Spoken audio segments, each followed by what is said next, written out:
Bismillahirrahmanirrahim. Assalamualaikum warahmatullahi wabarakatuh dan salam sejahtera.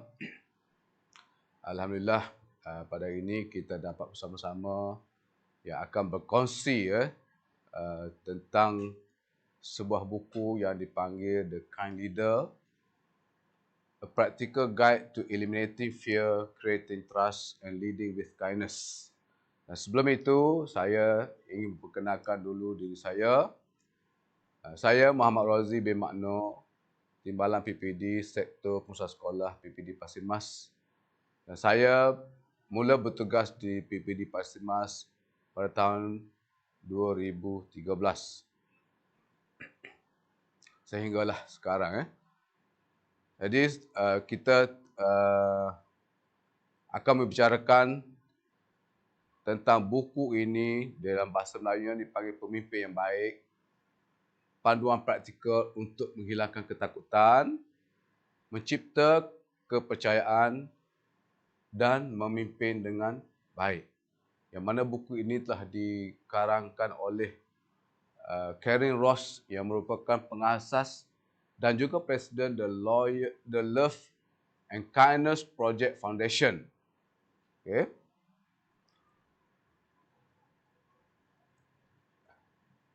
Buku ini ditulis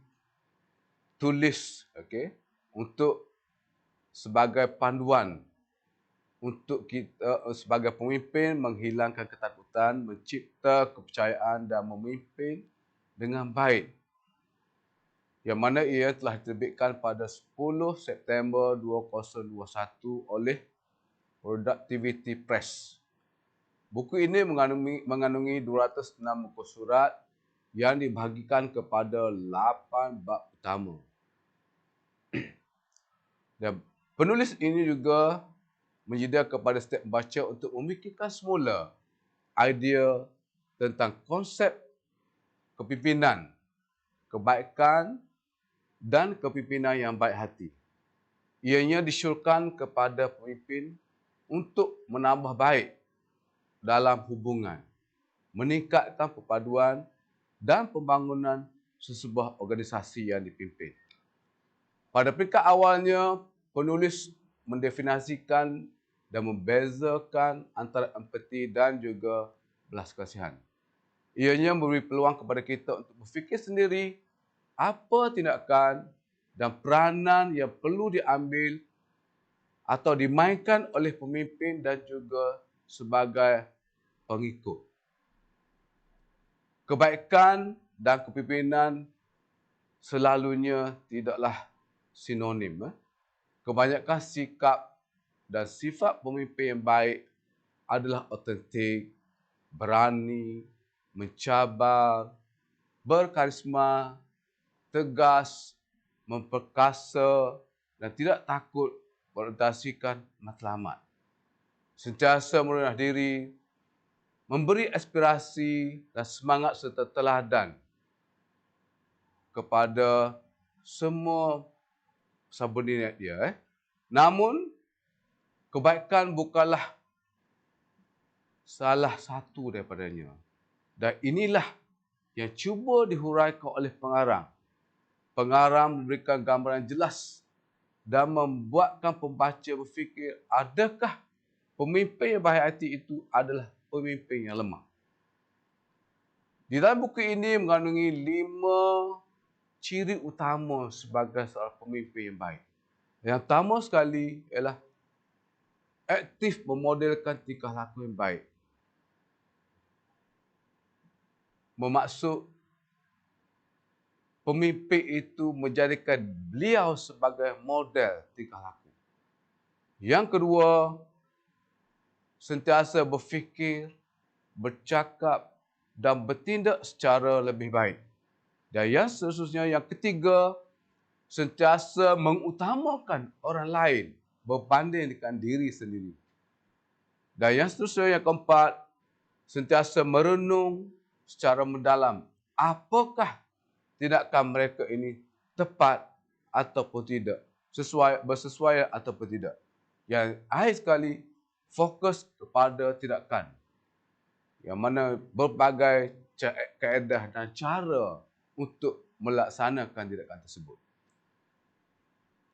Ia juga turut menghuraikan berkenaan tempat kerja yang sihat ialah tempat di mana kepercayaan adalah tenaga utama. Kepercayaan dan ketakutan tidak boleh wujud bersama di tempat yang sama. Matlamat utama haruslah dikongsi untuk kebaikan bersama.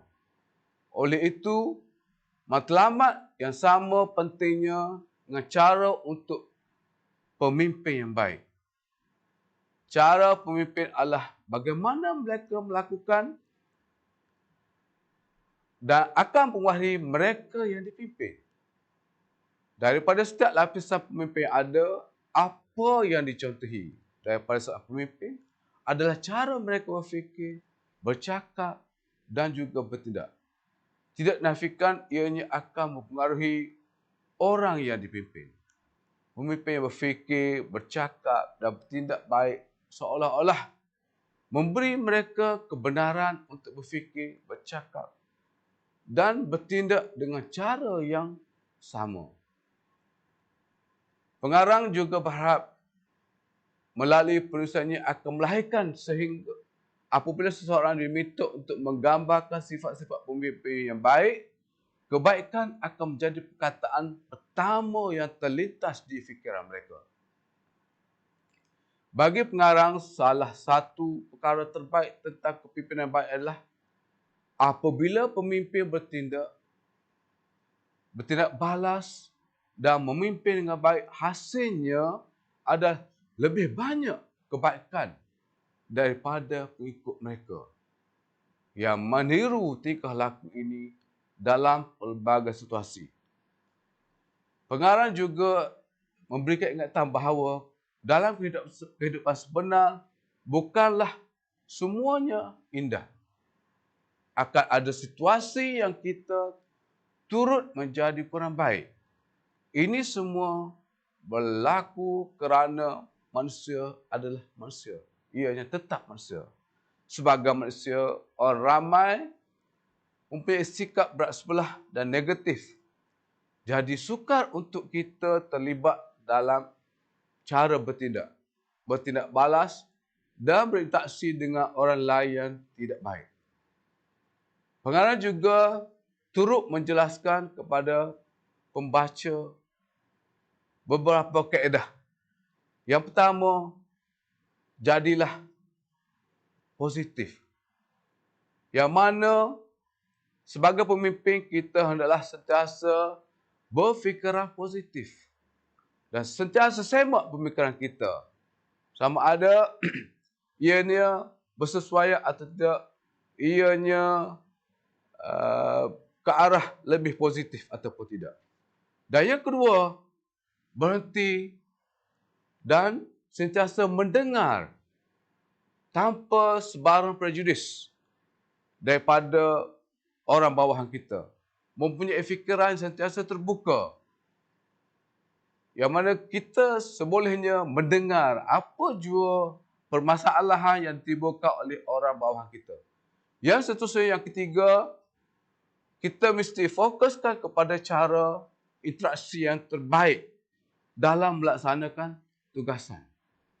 Yang keempat, sentiasa membantu orang lain untuk melakukan tindakan. Dan di sini perlu pada interaksi yang lebih baik. Okay? Yang kelima, sentiasa kita renung amalan kita. Okay? Sama ada amalan kita ini dapat membantu orang lain. Okay? Terus mengikuti amalan kita yang lebih baik. Okay? Secara keseluruhannya, buku ini memberi membaca pemahaman teori yang mendalam tentang kepentingan memimpin dengan kebaikan dan juga menyediakan latihan praktikal untuk kita gunakan dan untuk mengubah teori amalan yang sedia. Oleh kerana perubahan bermakna melakukan perkara yang berbeza dan kerana kita hanya benar-benar belajar dengan melakukan untuk mewujudkan organisasi yang lebih mesra. Komuniti yang lebih mesra dan dunia yang lebih mesra. Pemimpin dapat mempraktikkan dengan segera. Okay. Sentiasa mesti dengan lebih cepat tindakan yang kita ambil. Apabila kita menghabiskan buku ini, kita akan merasa lebih yakin dengan keupayaan kita untuk memimpin dengan kebaikan dan juga menangani masalah organisasi di tempat kerja, di rumah dan juga di dalam komuniti. Dalam buku ini juga dihuraikan berkenaan pemimpin yang baik hati adalah ciri kepimpinan yang baik. Pemimpin juga membuat pembaca berfikir dan mengaplikasikan kaedah menjadi seorang pemimpin baik.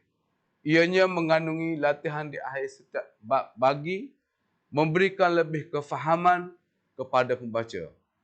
Bahasa yang digunakan juga adalah bahasa yang mudah untuk difahami oleh pembaca dan mempunyai pelbagai peringkat kemahiran berbahasa Inggeris.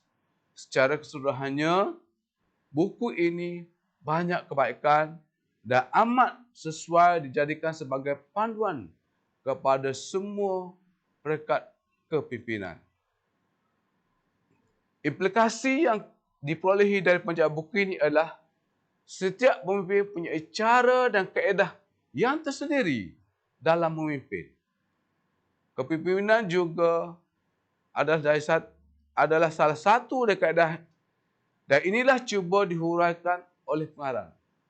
Sebagai pemimpin di setiap peringkat boleh mengambil sikap baik dalam kepimpinan mereka agar matlamat yang disasarkan berguna kepada setiap individu dalam sesebuah organisasi. Perpaduan bagi semua ahli dalam organisasi, tak kiralah peringkat mana sekalipun, adalah perkara terpenting dalam menjadikan matlamat sesebuah organisasi. Ilmu yang diaplikasikan dalam organisasi adalah pemimpin perlu ada sikap baik hati semasa memimpin sesebuah organisasi dan ianya perlu dilakukan sekarang. Tidak perlu bertangguh-tangguh. Bagi merealisasikan kejayaan dalam sesebuah organisasi, kerjasama dan perpaduan adalah menjadi tunjang belakang utama terhadap kejayaan tersebut. Tugas ini menjadi tugasan utama bagi seseorang pemimpin. Kaedah kepimpinan baik akan menjurus kepada kejayaan sesebuah organisasi dalam mencapai matlamat yang telah sesuatu organisasi sasarkan. Baik, seseorang pemimpin berhati bukanlah menunjukkan yang mereka lemah dan tidak tegas dalam kepimpinan mereka. Tidak dapat dinafikan setiap hari sekarang ini dipenuhi masalah ketidakpastian, kesulitan, ketidakstabilan dan setiap organisasi memerlukan pemimpin yang baik. Negara juga memerlukan pemimpin baik. Begitu juga dengan jabatan, memerlukan juga pemimpin yang baik. Malah dalam rumah tangga kita juga memerlukan pemimpin yang baik. Buku ini adalah menjadi satu medan yang amat sesuai digunakan untuk membentuk seseorang pemimpin yang baik. Buku ini juga adalah baik untuk kita jadikan panduan kepada seseorang pemimpin sistem bagi menjadikan seseorang itu pemimpin yang baik.